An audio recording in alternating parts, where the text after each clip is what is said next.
We discover that a man can leave Egypt and yet still have the mind of Egypt.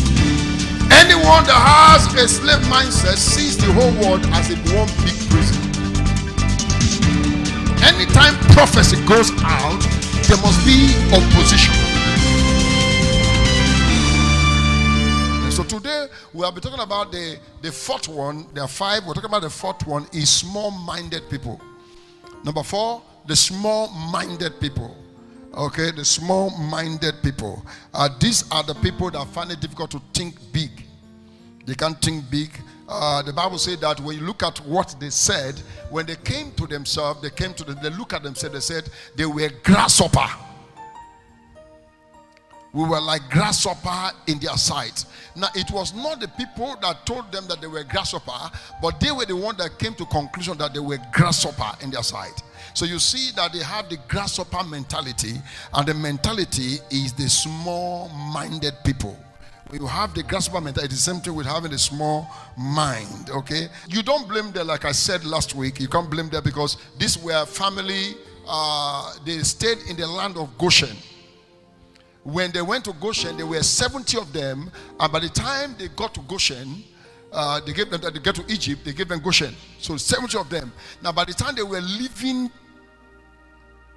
Goshen, Egypt, they were 2 million. 2 million. So you can imagine 2 million people living in a space of 70 persons. So you can imagine, and they stayed for 430 years. You can imagine the kind of mindset. Now their world is limited to that Goshen. They don't see anything outside that world. So anyone that is, small-minded, he does not see his world end with this. That is his view. Someone that's not going out of worry, he thinks the whole world is like worry. Can I talk to someone here today? Hello? Someone that has not gone out of, he thinks that, wow, everybody's like that. So you come to conclusion. Someone can have an experience with men and come to conclusion that all men, like David said, all men are liars. But that is a lie. Isn't it? All men are not what? Are not liars. It's because of his experience. Okay? So your experience can limit your way of thinking. It can make it to be small, or it can make it to be large. Can I talk to someone here today? Hello? And when such people also get the big promise from God, they find it difficult to meet up. Now let's look at the scripture, for example. Let's look at the scripture. In the book of Isaiah chapter 54, let's go to Isaiah 54, verse 1 to 2. Let's see what it says. Now, Isaiah begins to tell us, it says, there was a prophecy. It says, sing, O barren, O barren. Now, when you talk about sing, O barren, the barrenness there is not limited to in terms of those that do not bear children. Okay, someone can be in terms of academically barren, mentally barren. There's mentally barrenness. Okay, someone can also be also financially barren. Okay, so there are all types of barrenness. So he said to the one that is barren, he says, sing. And he said, they that did not bring forth, bear forth, they did not break forth. Okay, he said, break forth into singing and cry aloud, they that did not travel with a child. Now, it's not specific now. Those that do not have children, he said, let them begin to sing forth. Okay, now why will he say let them sing? He said, for more are the children of the desolate than the children of the married wives, said the Lord. Now, at that time, Israel was going through a terrible serious season of barrenness. Okay, that they were believing God for breakthrough, and God began to say that in the midst of their barrenness they should learn to sing. In the midst of the barrenness they should learn to give God praise. Now God was teaching them the art of faith in their situation. You don't need faith when you have come out of your situation. You need faith when you are in your situation. Can I talk to someone here today? Hello? It is when you are sick that you need faith to be healed. It is when you are poor that you need faith to prosper. When you prosper, you don't need faith again.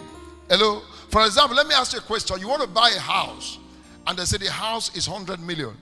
And then you have 200 million, 300 million in your account. Do you need to faith it? Huh? No, now. Why waste your time? Somebody say, I'm praying. I'm believing God, I'm praying. You are wasting your time. My friend, just go to the bank account, give them a check, and then collect the house. You don't need to pray again. So you don't need faith. It is when in a situation and God says, I'm going to give you that house. That house belongs to you. And then when you look at your account, you have 10 million in your account and they say it's 100 million. You need faith. Can I talk to someone today? You need faith to get that place, isn't it? Okay, so he said to them, sing forth. So in the midst of this situation, he told them, exercise faith. Now look at where I'm going in verse 2. Enlarge the place of the tent and stretch forth the curtains of habitation, spare not, letting the cord and strengthen the stake. Now look at this now. I want to use that to explain small-minded people. Now, enlarge the place of the tent. It didn't say enlarge the tent first. It said enlarge the place of the tent. Can we get that now? Okay, now, what is the tent? Now, a tent is like this one, where the building is placed, where the structure is placed, isn't it? That's the tent. Okay? Now, it said the place where the tent is, enlarge it. Why? If you enlarge the tent and the space is small, where will you put the tent? No. So that is the problem we have with people that are small-minded. God gives them a big vision and then they have a small mind. And so therefore, they want to place the big vision in their small mind.